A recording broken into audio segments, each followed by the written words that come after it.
Hey everybody, we're back with another Dev Update video. Today is March 8th. My name is Jeremy, aka Riot Brightmoon. And I'm Andre, also known as Meddler. Now, later in this video, we're going to introduce you to another member of our team, Pulu, who's the game director of League of Legends. But first, let's talk about some champion updates. So, as we've mentioned previously, we're looking to do more champion updates this year and in the future. And we wanted to give you an update on one particular types of those, mid-scopes. Champion updates, they're not one size fits all. Different champions have different needs. For some, it's the art, for others it's gameplay, for some it's both. And mid-scopes are a focus on gameplay in particular. Champions where we think we have a lot of opportunity, or a lot of problems to fix. Now that we've got Yuumi out of the way though, she jumped to the front of the pack as a bit of a problem in all skill levels across League, we can focus on a few other champions. And right now we're working on Ral, really trying to help her live up to her mounted knight, lancer fantasy sort of thing that we think's pretty compelling but not quite there. Nika, with still pursuing her passive that lets her transform into a wide range of things across the rift, wards, minions, monsters, etc. And Ivan, looking particularly at some usability changes for Daisy there. We'll have more on all of those at a later date as well. Now, even though Skarner is not a mid-scope, we wanted to give you an update today. Skarner has been taking us a while because, let's face it, he has a lot of challenges. The Brackern, the crystals, the scorpion of it all, none of these are super clear. None of these are really that compelling for players. So we've been asking ourselves a lot, what do we want to keep or change from his kit? It's definitely the Spires. Keep the Spires. Everyone loves them. It's not the Spires. So Skarner's been taking a little bit longer, like I mentioned, and so he's going to come out later than we had hoped. But today we're going to provide some more information on how it's going. So we've got a blog coming out that will go into more of our high-level goals, and as well as some thinking about our game design changes, narrative updates, and new art direction. Now, when it comes to skins and event themes, something we're pursuing this year is trying to get more new themes being explored. The first example of that, Fairy Court, should be either out on PBE or going live soon by the time you see this video. We've also got a couple of new themes though we're exploring for larger events coming in the moderate future. One of those will be MSI in May, and the other will be the largest summer event in the middle of the year. In addition to exploring new themes, we're also making some skins for champions who just haven't got some in a while and need a bit of love.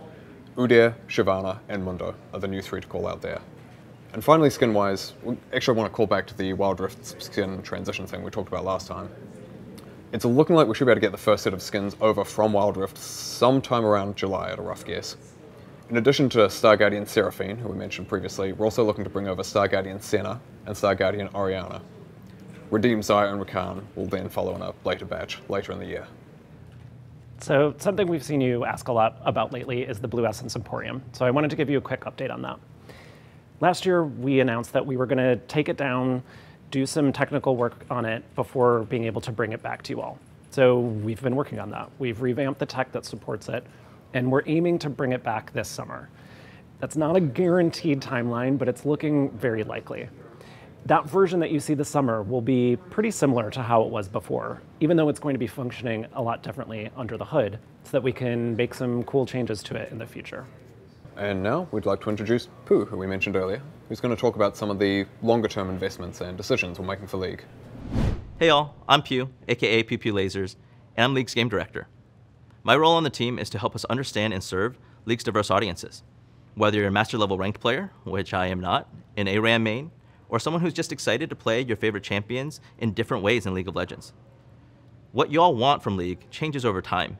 And as the team working on League of Legends, we need to learn with you and change with you in order to give you guys the best experience possible. As Kazik says, change is good. So an example of change coming up is quick play. Blind pick is the least popular queue in League of Legends, and it's actually getting worse over time. We want to evolve that into quick play in order to give you guys what you want about blind pick in a better way. So similar to the old team builder, we're going to allow you to choose your favorite champion, your favorite role, and you're guaranteed to get at least one of those in your next game. The queue's going to pop, you're going to see which champion or role that you got, and you'll go right into the gameplay. We're excited about this, and we're going to test it in a few regions in the coming months and see if y'all like the direction. If you do, we'll work with you to refine it and make sure it's as good as possible in order to make your experience better. Another thing that's going on is that starting on April 4th, League will no longer be supported by 32-bit operating systems, meaning that players will have to move to 64-bit. Now that sounds kind of scary, but this actually impacts less than 1/10% of players worldwide. If this affects you, you'll get a message starting in patch 13.7. This allows us to help move League into the future. There's a couple of areas we're immediately targeting, such as improving security features, our anti-cheat, and bot detection. Ultimately, this allows for bigger dreams, bigger possibilities for League of Legends, and we're excited about what we can do with the experience. That's it from me. I'll hand things back to Meddler and Brightmoon. As a reminder, if you're interested, please do check out the blogs we've got on Midscopes and Scanner's VGU, which are also out now. We'll be back to check in with you again soon. Thanks so much for listening. We'll see you on the Rift. Thank you all.